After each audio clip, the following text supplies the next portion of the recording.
Hey!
How are you, sir? I'm good. Yes, you're well? Thank you. Karibu Nairobi. Welcome, welcome, welcome. Yes. Yes. Yes. Hey, my brother. How are you? Thank you. That's a surprise. Thank you.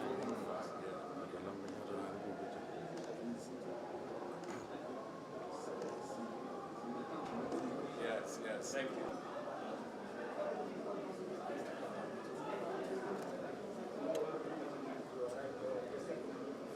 Yes. Hello. How are you? Very good. Welcome. Mr. President, how are you doing? How is Libya? Minister of Finance Kenya?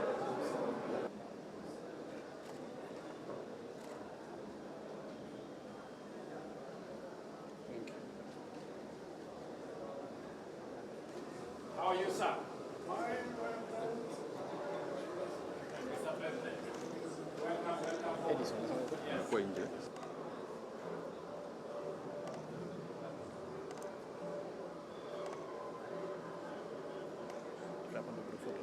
Mr. President, welcome. Welcome to your home. You know this Mr. man? President, how are you, sir? Okay.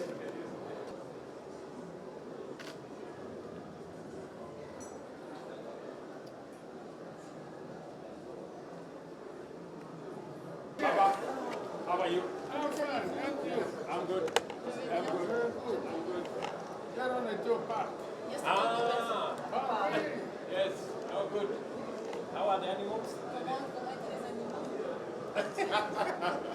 Mr. President. Hey. C'est toutes les couleurs. Oh, Ça va? vraiment. How are you? What we are saying is we need a financial architecture that has the following characteristics. Number one, long-term financing. 40 years, grace period, 10 years, or something in that order. Number two, low interest rates, concessional financing, including, where possible, grants. Number three, we also need financing at scale. The quantum is very important.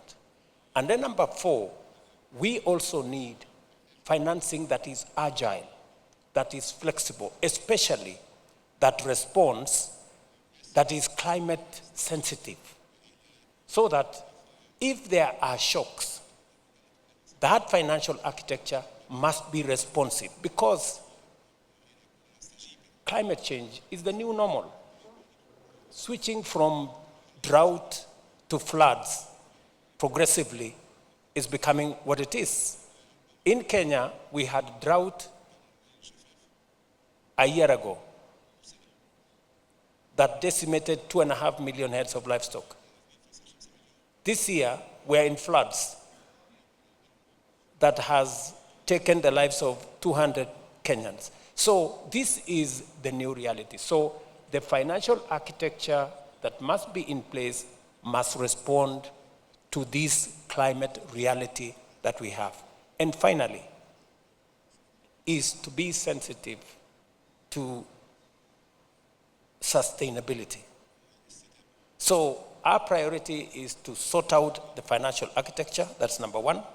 Number 2, our priority is to make sure that this continent, with its tremendous potential, we move it from potential to opportunity, from opportunity to investment. And finally, as I have said, even as we try to do something outside, we must also do something inside.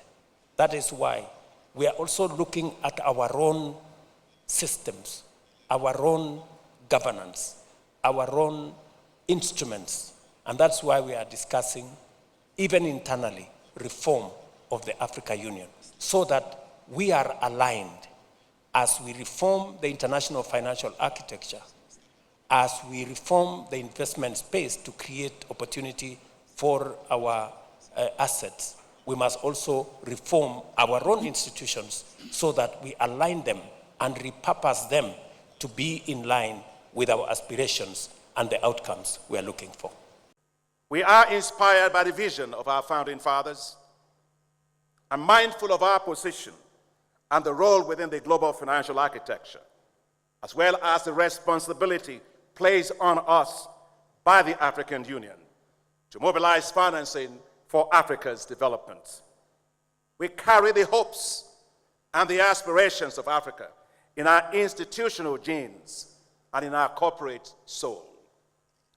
As we gather today, we do so against the backdrop of major global challenges, including heightened geopolitical tensions, the disruption of global value chains, rising food and energy prices, increasing debt service payments, and, of course, climate change.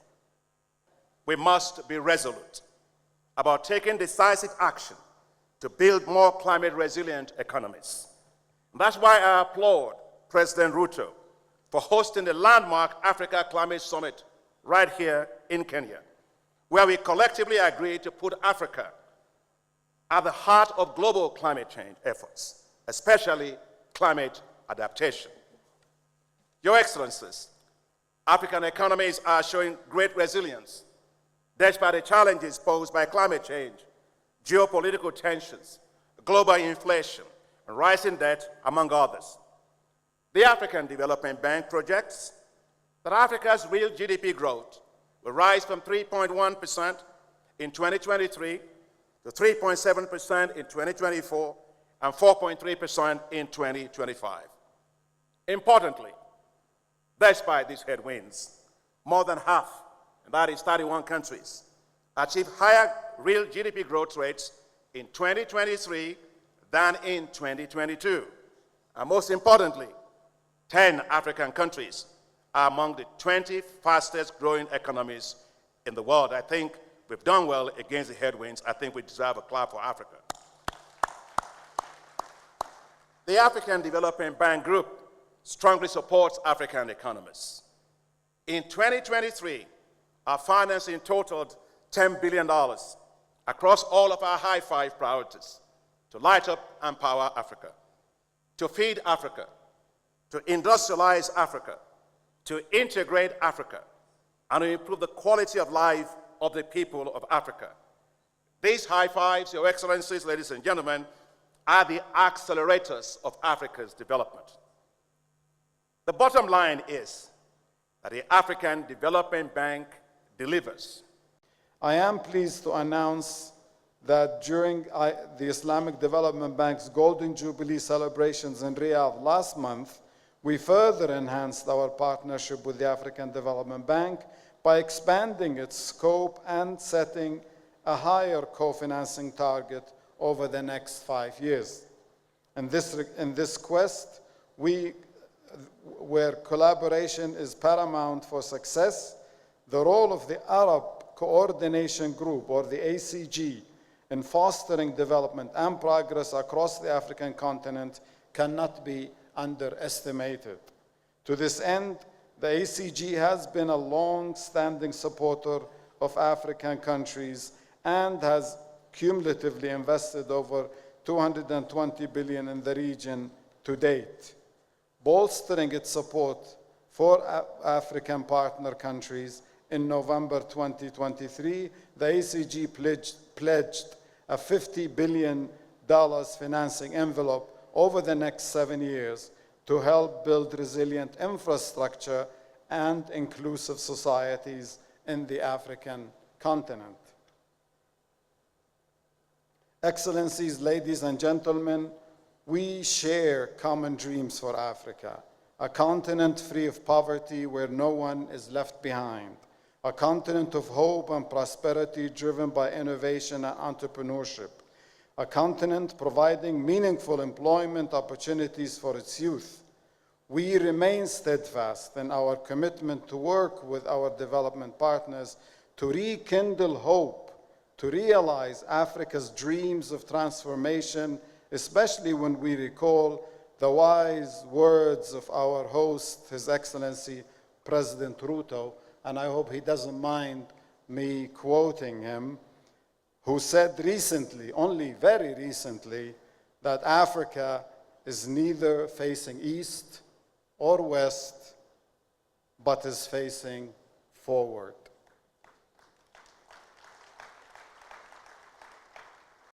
The African Development Bank mandate remains relevant and important to the African continent, as it supports a wide range of development activities that have supported in many ways the process towards economic vibrancy, economic growth, job creation, improved incomes, and better living conditions for the Africans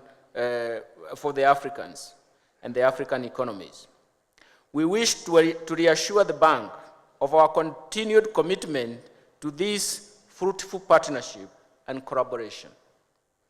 Allow me also to convey my appreciation to the bank group for delivering a very relevant theme for this year's annual meetings, which is Africa's transformation, African Development Bank Group, and reform of the global financial architecture.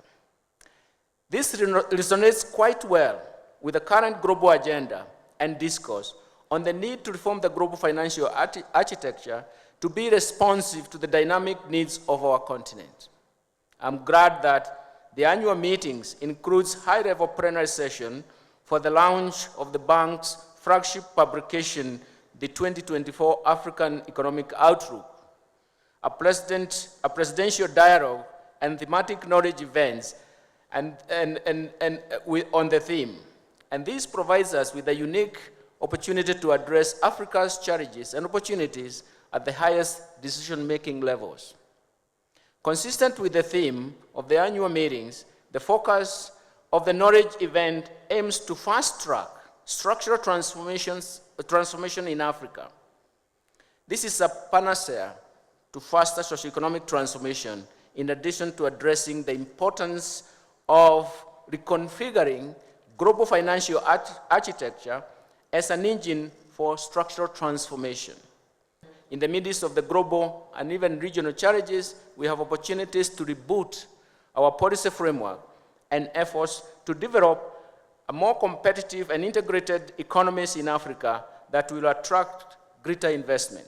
I therefore urge all of us to seize the opportunities provided during the annual meetings to bring forward practical policy discussions for corrective efforts in terms of mutual dialogue, stronger partnership, effective joint coordination for the realization of the African Economic Development Agenda.